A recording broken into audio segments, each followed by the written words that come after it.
అందరికీ నమస్కారం. మనతో ఉన్నారు తెలుగు అర్జున్. ఆయన జీవీఎంసీ 32వ వార్డు జనసేన అధ్యక్షుడిగా వ్యవహరిస్తున్నారు. అర్జున్ గారు, ముందుగా మీకు సంక్రాంతి శుభాకాంక్షలు అండి. Thank you. మీకు కూడా సంక్రాంతి శుభాకాంక్షలు అండి. సార్, తెలుగు అర్జున్ ఈ పేరులోనే ఒక వైబ్రేషన్ ఉంది. తెలుగు అనేది మన మాతృభాష విన్నా రాసినా అది ఎంతో ఆనందంగా ఉంటుంది. మీ అర్జున్ అనే పేరు ముందు తెలుగు ఎలా వచ్చింది? ఆ తెలుగు నేపథ్యం ఏంటి? అంటే మీకు అనే మాట ఒకటి నాకు అర్థమైంది. తెలుగు అర్జున్ అంటే ఒక ఫైర్ బ్రాండ్ లాగా ఒక టాప్ పేరులాగా వెళ్తుంది అని అంటున్నారు. మా ఇంటి పేరు తెలుగు అండి. మరి ఈ తెలుగు అనే పేరు గతంలోనే ఎవరికి తెలియకపోవచ్చు. నేను జనసేన పార్టీలో చేరిన కాడి నుంచి తెలుగు అర్జున్ అంటే ఒక బ్రాండ్గా తయారైంది. పోరాటాల్లో కానీ, ధర్నాల్లో కానీ, గొడవల్లో కానీ, పార్టీ కోసం నిరంతరం పనిచేసే విషయంలోనైతే తెలుగు అనేది ఒక బ్రాండ్గా తయారైందండి. Okay, right. ఇప్పుడు తెలుగు అర్జున్ గారు, మీరు పోరాటాలంటే గుర్తొచ్చింది. గతంలోని మీరు అనేక పోరాటాలు చేశారు. అంటే వైసీపీ ప్రభుత్వం అధికారంలో ఉన్నప్పుడు జనసేన అనేది ఒక ప్రతిపక్ష స్థానంలో ఉంది. సాధారణంగా ప్రతిపక్షంలో ఉన్నటువంటి ఏ పార్టీ అయినా సరే ప్రజా సమస్యలపై గళమెత్తుతూ ఉంటుంది. అయితే నేను స్వయంగా కవర్ చేసినటువంటి నాకు బాగా గుర్తున్నటువంటి అంశం మన అల్లిపురంలోని ఒక మద్యం దుకాణం. ఏంటి ఆ విషయం అంటే అసలు?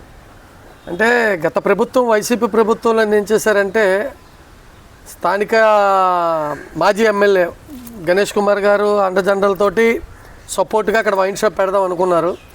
మరి అక్కడ స్థానికులందరూ కూడా ఒక సమస్యను నాకు చెప్పారు. జనసేన అంటే మీ అందరికీ తెలుసు, కష్టం వస్తే అందుబాటులో ఉంటుంది. అవతల ప్రజలకు ఏ ఇబ్బంది కలిగినా సరే మేము సిద్ధంగా ఉంటాం. అంటే అక్కడ గొడవ అనేది, కేసు అని, ధర్నాలని భయపడం. జనసేన పార్టీ అంటేనే ఒక పోరాట ప్రభుత్వగా మేము వెళ్తాము. అలాంటి విషయంలోనే అక్కడ ప్రజలు మాకు చెప్పడం జరిగింది, ఇక్కడ వైన్ షాప్ పెడుతున్నారు, మా ఆడపిల్లలకి చాలా ఇబ్బందికరంగా ఉంటుంది అంటే ఇమ్మీడియట్లుగా ఆ నైట్ వెళ్ళి నేను ఒక వీడియో తీసి తక్షణమే ఇక్కడ వైన్ షాప్ పెట్టడం ఆపపోతే మట్టుకు తెల్లవారు నేను అక్కడ ధర్నా మొదలెడతాను అని చెప్పడం జరిగింది. ఆ మరుసటి రోజు నేను ఒక్కడిని కూర్చుంటే సుమారు అక్కడ 500 మంది 1000 మంది దాకా రావడం జరిగింది. రోడ్డు ఆపడం జరిగింది. ఇమ్మీడియట్లుగా ఆ వైన్ షాప్లో, ఏదైతే వైన్ షాప్ ఉందో ఆ వైన్ షాప్లో మొత్తం సరుకు పెట్టారు. ఆ సరుకును తీయించినంత వరకు కూడా నేను గట్టిగా పోరాడాను. నాకు ప్రజలు కూడా అక్కడ సహకరించారండి. ఓకే, మీరు ప్రతిపక్షంలో ఉన్నప్పుడు మీరు పోరాటం చేస్తారు. కానీ ఇప్పుడు మీరు ఏ పార్టీకి అయితే ప్రాతినిధ్యం వహిస్తున్నారో, జనసేన అనేది ఇప్పుడు కూటమి ప్రభుత్వంలో అంతర్భాగంగా ఉంది. మరి ఇప్పుడు కూడా అనేక సమస్యలు ఉన్నాయని చెప్పేసి ప్రజలు భావిస్తూ ఉన్నారు. సో ఆ సమస్యల కోసం మరి పోరాటం చేస్తారా? ప్రజలకి ఏ కష్టం వచ్చినా కూటమి ప్రభుత్వం అందుబాటులో ఉంటుంది. అలాగే జనసేన పార్టీ అంటేనే ముందు ప్రజల పట్ల పార్టీ. అది ప్రజల ఆరోగ్య పట్ల కానీ, ప్రజల భవిష్యత్తు పట్ల కానీ, ఉద్యోగపరంగా కానీ జనసేన పార్టీ అండగా ఉంటుందని ప్రజలందరికీ కూడా తెలుసు. ఆ విషయంలో అయితే మేము ఎంత గట్టిగానే కూర్చుంటాం. కూటమి ప్రభుత్వంలోని ప్రతి పని కూడా లేటుగా జరుగుతుంది, అది అందరికీ తెలుసు. లేటుగా జరుగుతుంది అంటే అభివృద్ధి చేయాలి అంటే నిధులతో పని. నిధులు తీసుకొచ్చి అభివృద్ధి చేయాలి. ఆ అభివృద్ధి చేయడానికి ఆ నిధులు రావాలి అంటే ఎంత ఇబ్బందులకరంగా ఉంటుందో మీకు అందరికీ తెలుసు. మీడియా మిత్రులకు తెలియదంటే ఏమీ లేదు. అలాగే డిపార్ట్మెంట్లకు కానీ ప్రతి ఒక్కరికి కూడా అందరికీ తెలిసిన విషయం ఏంటంటే, ప్రజలకి అభివృద్ధికి జరగాలి అంటే నిధులు కావాలి. ఆ నిధుల కోసం కూటమి ప్రభుత్వం కష్టపడుతుంది. ఆ నిధులు వస్తే ఆటోమేటిక్గా అభివృద్ధులు జరుగుతూ ఉన్నాయి. ఆల్రెడీ మీ అందరికీ తెలుసు. నిధులు లేని కారణంగానే అభివృద్ధి పనుల్లో జాప్యం జరుగుతుంది. ప్రజల సమస్యల పరిష్కారం అవ్వడం కూడా జాప్యం జరుగుతుందని మీరు భావిస్తున్నారా? అంటే ప్రజల సమస్యలు సాల్వ్ అవుతున్నాయండి. మీకు ఏంటంటే, ఇప్పుడు గత ప్రభుత్వంలో పెన్షన్లు లేటుగా ఇచ్చేవారు, తిప్పుకుండేవారు. ఆ వాలంటీర్లు అయితే ఇష్టసారంగా డబ్బులు వాడేసేవారు. పెన్షన్దారులకి పెన్షన్ ఇచ్చేవారు కాదు. చనిపోయినా సరే బతికున్నారని చెప్పి పెన్షన్లు వాడేసేవారు. ఇప్పుడు కూటమి ప్రభుత్వం వచ్చాక నేను మొన్న కూడా మీకు చెప్పాను ఏ విషయం. ఒక దివ్యాంగులు ఆయన 6,000 రూపాయలు చేతికిస్తే 1వ తారీఖున ఆయన క్లియర్ గా చెప్పారు, మమ్మల్ని కూడా గుర్తించి 6,000 రూపాయలు మాకు తీసుకొచ్చి అందించారు. ఈ కూటమి ప్రభుత్వానికి మా హృదయపూర్వక ధన్యవాదాలు అండి అని చెప్పారు. అయితే ఆ విధంగా మేము అందుబాటులో ప్రజలకు ఉన్నామండి. ప్రజలకు ఏ కష్టం వచ్చినా 1-2 రోజులు అటు ఇటు అవ్వచ్చు, కానీ వాళ్ళ ప్రాబ్లమ్ సాల్వ్ చేయడానికి కూటమి ప్రభుత్వం ఎల్లప్పుడూ వాళ్ళకి సపోర్ట్ గా నిల్చుంటుందండి. Okay, right. ఇది కూటమి అంటే గతంలో ఆయన ఫైర్ బ్రాండ్గా ఉన్నప్పుడు ఆయన అనేక పోరాటాలు చేయడం జరిగింది. అంటే మద్యం షాపులకు వ్యతిరేకంగా కావచ్చు, లేదా పారిశుధ్య కార్మికుల సమస్య కావచ్చు, లేదా ఇలాంటి అనేక సమస్యలపై పోరాటం చేశారు. అర్జున్ గారు, ఒకసారి మీ రాజకీయ ప్రస్థానం కోసం అవసరం వద్దాం. ముందుగా చాలామందికి ఏంటంటే తెలుగు అర్జున్గా తెలుసు, కానీ మీ తాలూకా నేపథ్యం తెలియదు. అసలు మీరు రాజకీయాల్లోకి రావడానికి గల కారణం ఏంటి? గతంలో మీరు ఏం చేసేవారు కొంచెం చెప్పండి. అంటే తెలుగు అర్జున్ అంటే జనసేన పార్టీలోకి వచ్చాక తెలుగు అర్జున్ అండి. నేను గతంలో dance master, Arjun dance master అంటే ఒక బిరుదు, ఒక బ్రాండ్ ఉండేది, లక్ష్మి ఈవెంట్స్ అనేసి అని. ఆ విధంగా నేను ఈవెంట్లు చేసేవాడిని, ప్రోగ్రామ్ చేసేవాడిని. మా స్ఫూర్తి ఎవరు అంటే మెగాస్టార్ చిరంజీవి గారండి. ఆయన స్ఫూర్తి తీసుకొని ఒక వెస్టర్న్ డాన్సర్గా నేను చాలా వరకు ఎదిగాను. ఎదిగిన తర్వాత అలాగా ఆగస్టు 22 వస్తే మెగాస్టార్ చిరంజీవి గారు పుట్టినరోజు చేయాలి, చాలా గ్రాండ్గా చేయాలి అని చెప్పి వార్డులోని, అదే 30వ వార్డు, గతంలో 30వ వార్డులోని సుమారు 500 మందికి మహిళలకి చీరలు పంచేవాడిని, కేక్ కట్ చేసేవాడిని. అలాగే చిరంజీవి గారు పుట్టినరోజులు సినిమాలు వేయడం అన్నీ చేయడం ఒక పిచ్చిగా, అంటే ఒక డ్యాన్స్ మాస్టర్గా ఏం చేయాలో చేశాను. తర్వాత అలాగ ముందుకెళ్ళిన తర్వాత మెగాస్టార్ చిరంజీవి గారు తమ్ముడు జనసేన పార్టీ పెట్టారు. 2014 3వ నెల 14వ తారీఖున పెట్టారు. ఓకే పెట్టారు. ఎలా ఉంటుంది ఏంటనేసి చూద్దాం అనుకున్నాం. అంటే ప్రజారాజ్యం పార్టీ చూసాం, ఆయనకి మేము సపోర్ట్గా చాలా గట్టిగా నించున్నాం. మరి జనసేన పార్టీలో ఎలా ఉంటుంది ఏంటి అని కొన్ని రోజులు అలా చూసాను. చూసిన తర్వాత ఆయన సిద్ధాంతాలు నచ్చి, ఆయన భావజావాలు, అంటే బడుగు బలగైన వర్గాల కోసం కూడా ఆయన ఫైట్ చేశారు. ఇలాంటి వ్యక్తి మాకు కావాలి అంటే, మేము అంబేద్కర్ గారిని చూడలేదు, అంబేద్కర్ గారిని చూడకపోయినా ఆయన అడుగుజాడల్లో నడిచే వ్యక్తి ఎవరున్నారు అని మేము చాలా మంది, ఇప్పుడు మేము అడిగితే చాలా మంది చెప్పేవారు, పవన్ కళ్యాణ్ గారు ఎలా చేస్తున్నారు, అలా చేస్తున్నారు, ఎలా చేస్తున్నారు అంటే, మంచి ఆలోచన, మంచి విషయం చేస్తున్నారు.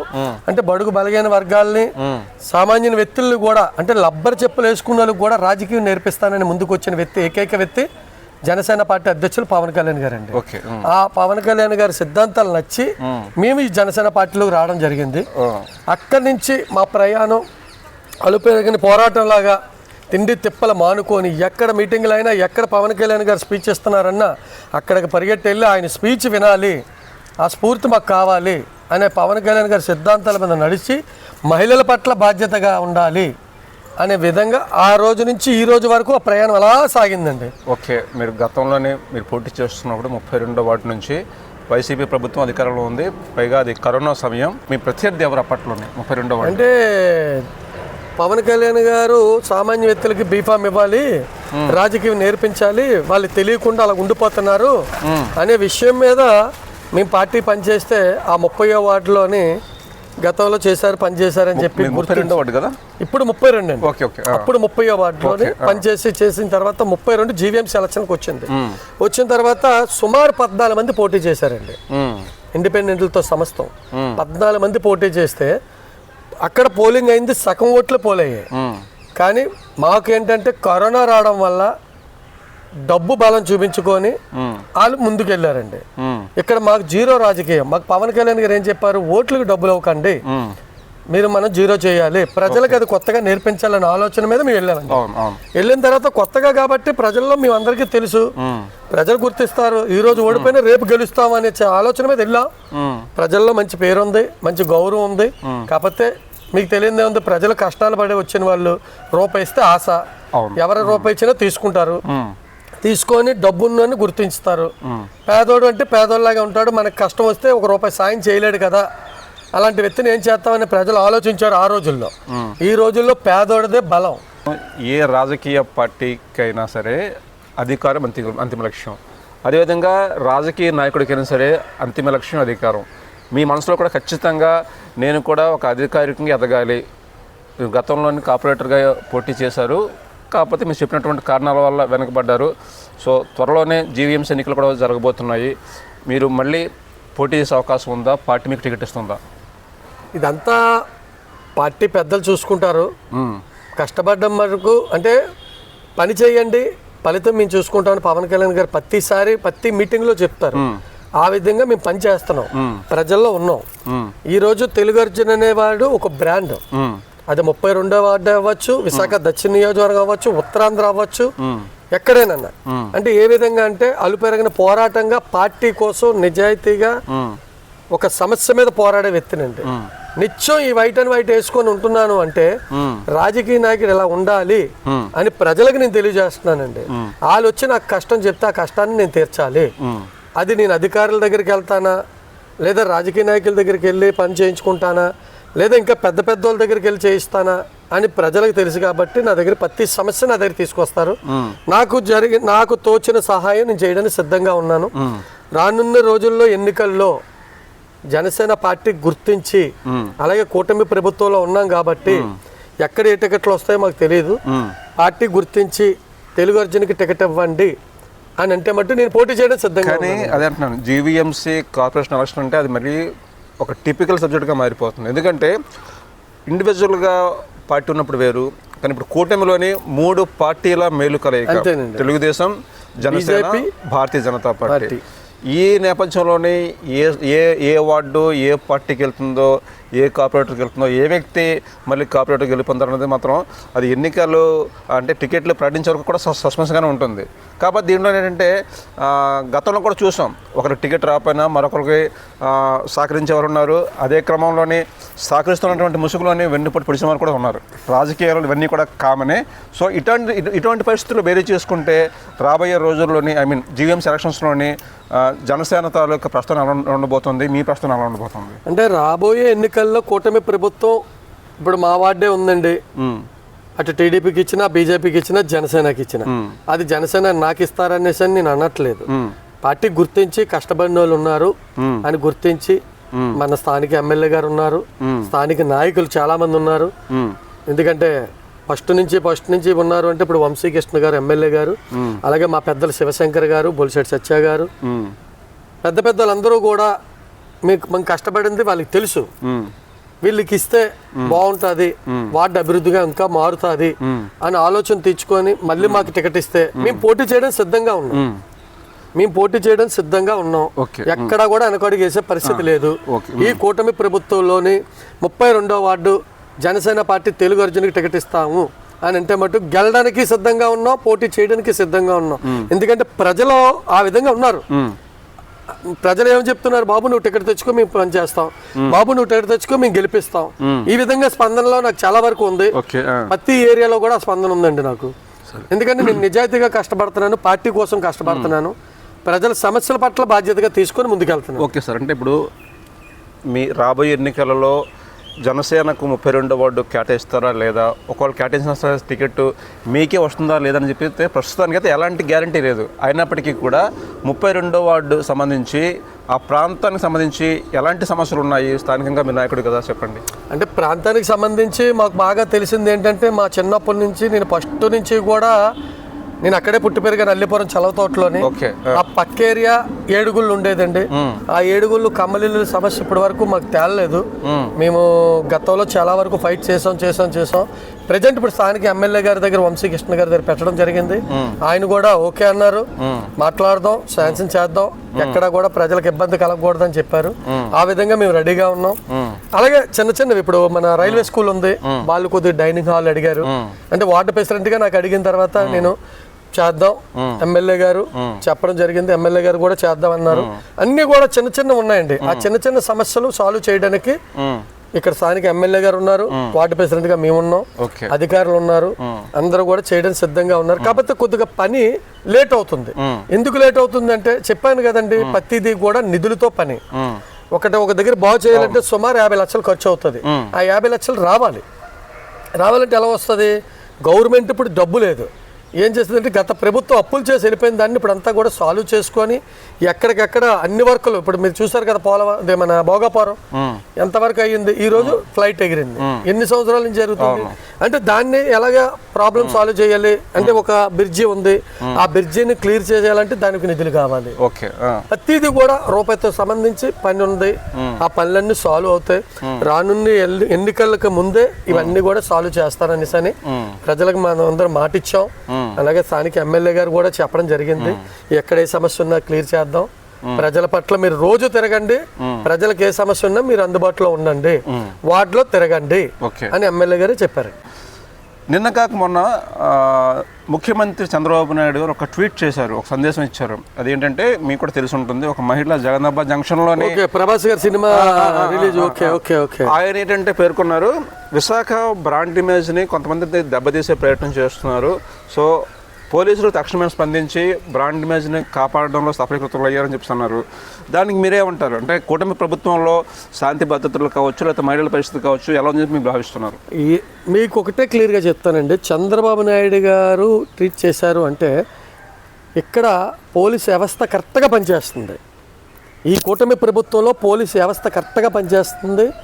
మరి ఇప్పుడు సిపి గారు పెద్దలు ఉన్నారు, ఆయన ఇమ్మీడియట్లుగా ఉదయం 9 గంటలకు వస్తే రాత్రి 2 గంటలకు ఇంటికి వెళ్తున్నారు.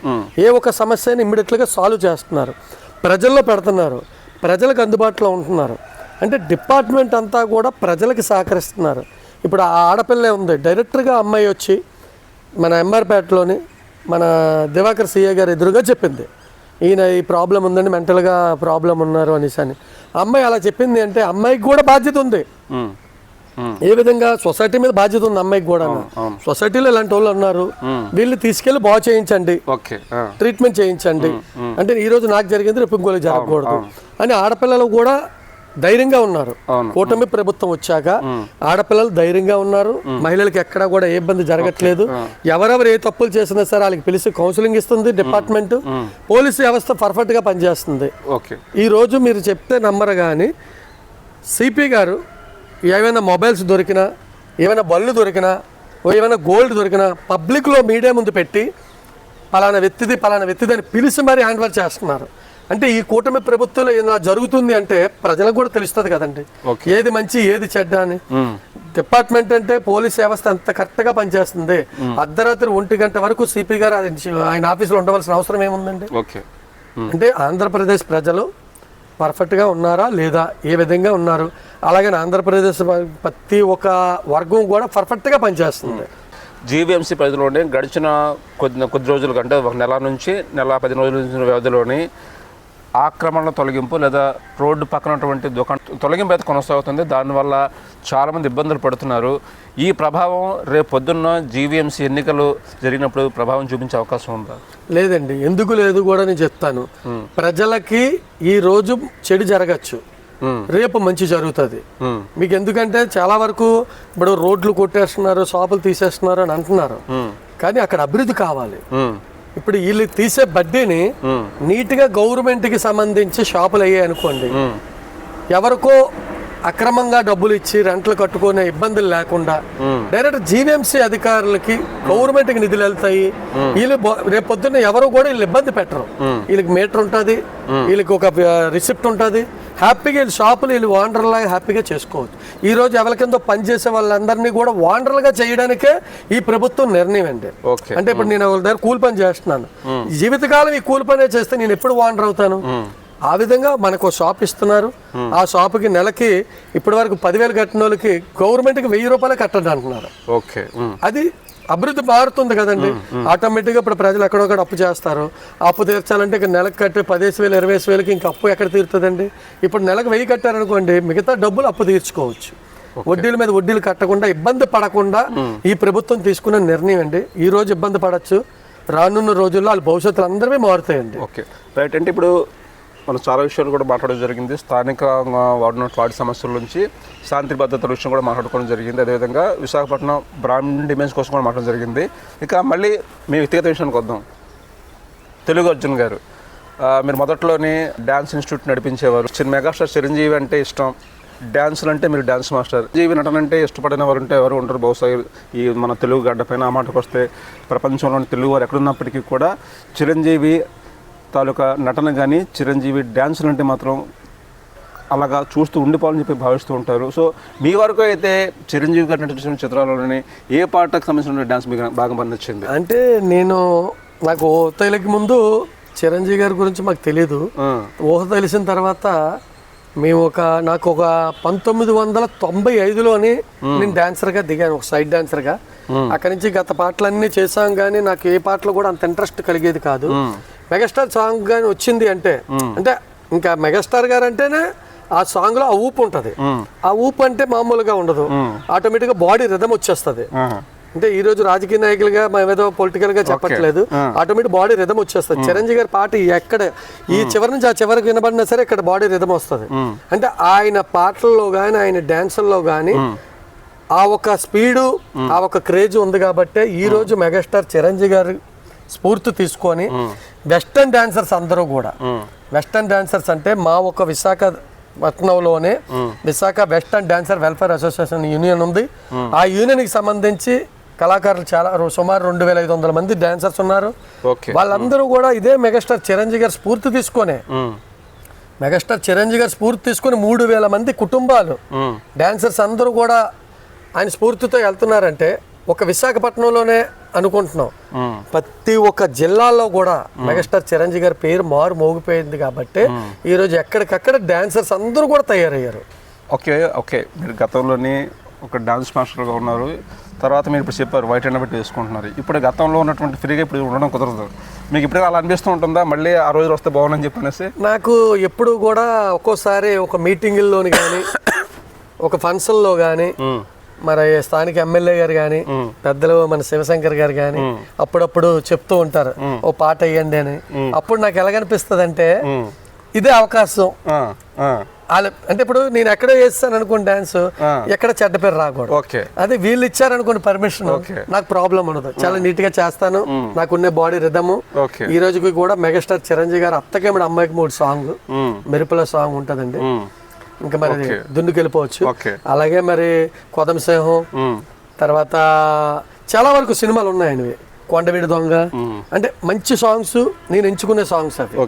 నాకు నా బాడీకి పర్ఫెక్ట్ గా సాంగ్స్ చేయాలి అంటే ఈ సాంగ్స్ అయితే నాకు కావచ్చు, ఏవైనా సరే ఆయనకి సంబంధించిన సాంగులు, పాతదైతే అభిలాష సంధిపొద్దుల గారి సాంగ్, ఇలాంటివన్నీ నాకు చాలా ఇష్టమైన సాంగ్స్.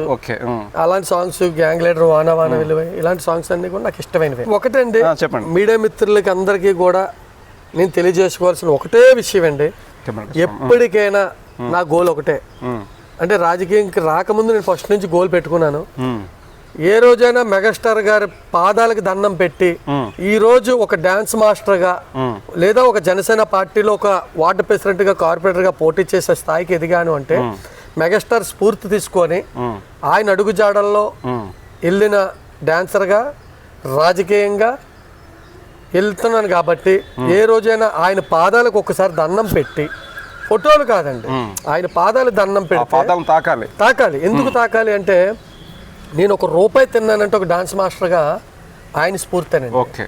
ఎందుకంటే నేను ఆగస్టు 22 పుట్టినరోజు చేస్తున్నాను, సుమారు ఒక 50,000 లక్ష రూపాయలు ఖర్చు అవుతుంది అంటే నేను ఇక్కడ డాన్సర్గా ఈవెంట్లు చేయడం, ప్రోగ్రామ్ చేయడం, ఆ పేమెంట్ తీసుకొచ్చి ఇక్కడ ఖర్చు పెట్టడం, అంటే నేను అక్కడ ఒక చిరంజీవి గారు సాంగ్ చేయబట్టే కదండి ఆ పేమెంట్లు నాకు వస్తున్నాయి. అంతే కదా, ఆయన స్ఫూర్తితోటి నేను అక్కడ ప్రోగ్రామ్ చేయడంతో ఇక్కడ ఖర్చు పెడుతున్నాను. ఆ గోల్ ఒకటి ఉండిపోయింది. ఎందుకంటే పార్టీలోకి వచ్చాను, పవన్ కళ్యాణ్ గారితో 3 సార్లు కలిశాను, అధ్యక్షులు పవన్ కళ్యాణ్ గారితో కలిశాను, ఆయనతో ఫొటోస్ ఉన్నాయి. అంటే నేను ఎక్కడ కూడా ఫొటోస్ పనిచేయనండి. నా ఆలోచన ఏంటంటే కష్టం వచ్చింది, ఆ కష్టాన్ని ముందు తీర్చాలి, ఆ పని అయిపోవాలి. నా గోల్ ఇదే. మీడియా మిత్రులందరికీ కూడా చెప్తున్నాను, అంటే ఈ వీడియో వైరల్ అయితే అవ్వాలి, కానీ చిరంజీవి గారి పాదాలకు ఇలా దండం పెట్టి మొక్కుకుంటే ఆయన, ఎందుకంటే మేము దేవుడిని చూడలేదు, దేవుడి రూపంలో చిరంజీవి గారిని కొలుచుకుంటూ మేము ఈరోజు స్టేజ్ ఎక్కి డాన్స్ చేసాం. ఇంతమంది కళాకారులు కడుపుకి అన్నం తింటున్నారంటే చిరంజీవి గారి స్ఫూర్తితో ఆ కోరిక ఉండిపోయిందండి. నా గోల్ అండి అది. మరి రాజకీయాల్లోనే ఒక గోల్ ఉంది, ఆల్రెడీ మీకు చెప్పాను. రాజకీయాల్లోని ఏ రంగంలో వెళ్తామో ఎలాగెళ్తామో అంతా భగవంతుడి దయ. కానీ చిరంజీవి గారి పాదాలు ఒక్కసారైనా తాకితే ఈ జన్మకి ఇది చాలు. ఓకే, డెఫినెట్గా మీరు ఏదైతే అనుకుంటున్నారో, ముందుగా ప్రజల తాలూకా కష్టాలు తీర్చాలి. కష్టాలు తీర్చడం మామూలు సాధారణ వ్యక్తులకి అది సాధ్యం కాదు. మనకంటూ ఒక అధికారం అనేది ఉంటే అది సాధ్యం అవుతుంది అన్నటువంటి కాంక్ష మీలో చాలా బలంగా ఉంది. అది కృతజ్ఞతాభావం మీలో కూడా చాలా మెండుగా ఉంది. మెగాస్టార్ చిరంజీవి ఆయన దయ వల్ల నేను ఒక డ్యాన్స్ ఇన్స్టిట్యూట్ పెట్టడం, ఎంతోమంది మీ వద్ద శిక్షణ పొందడం, వారి ద్వారా మీకు తృణమాపణం రావడం, సో మీ తాలూకు లైవ్లీహుడ్ అలా కొనసాగుతుంది. రాజకీయాలకు రావడం కూడా ఒక విధంగా ఆయనే కారణం. అంటే గతంలో ప్రజారాజ్యం అప్పుడు మీరు స్ఫూర్తి పొందారు, తర్వాత జనసేనలోకి రావడం జరిగింది, ఇప్పుడు చాలా క్రియాశీలకంగా వ్యవహరిస్తున్నారు. రేపొద్దున భవిష్యత్తులో అవకాశం వస్తే మెగాస్టార్ చిరంజీవి గారి పాదాలను తాకాలనేటువంటి కోరిక నెరవాలని చెప్పి ఆశిద్దాం. ఏదైనా సరే తెలుగు అర్జున్ గారు, మీరు మీ మనసులోని ఏదైతే కోరికలు ఉన్నాయో, ప్రజలకు సేవ చేయాలని కోరిక ఉందో ఆ కోరిక నెరవేరాలని చెప్పని మేము మనస్ఫూర్తిగా కోరుకుంటున్నామండి. నమస్కారం అండి. అందరికీ సంక్రాంతి శుభాకాంక్షలు. మరి ఈ సంక్రాంతి మీ ఇంట్లో కన్నుల పండుగగా ఉండాలి, కొత్త సంవత్సరం చాలా సంతోషంగా ఉండాలి, మీ కుటుంబాలతో హ్యాపీగా ఉండాలి, ఫ్యామిలీతోటి సరదాగా ఉండాలని కోరుకుంటున్నాను. మాది ఎప్పుడు కూడా ఒకటే ఆలోచన అండి, ఫ్యామిలీ కలిసి మెలిసి ఉంటేనే సంక్రాంతి అనే పండగ జరుగుతుంది. ఆ పండగలోనే మీ అందరూ కలిసి సంక్రాంతి చేసుకోవాలి. మరి ఈ వీడియో విధంగా నేను చెప్పేది ఒకటే, 32వ వార్డు ప్రజలందరికీ కూడా సంక్రాంతి శుభాకాంక్షలు. అలాగే 32వ వార్డులో ఉన్న జన సైనికులకి, వీర మహిళలకి, కూటమి నాయకులకి, ప్రతి ఒక్కరికి కూడా సంక్రాంతి శుభాకాంక్షలు తెలియజేసుకుంటూ సెలవు తీసుకుంటున్నాను. జై జనసేన, జై ఆంధ్ర, జై హింద్.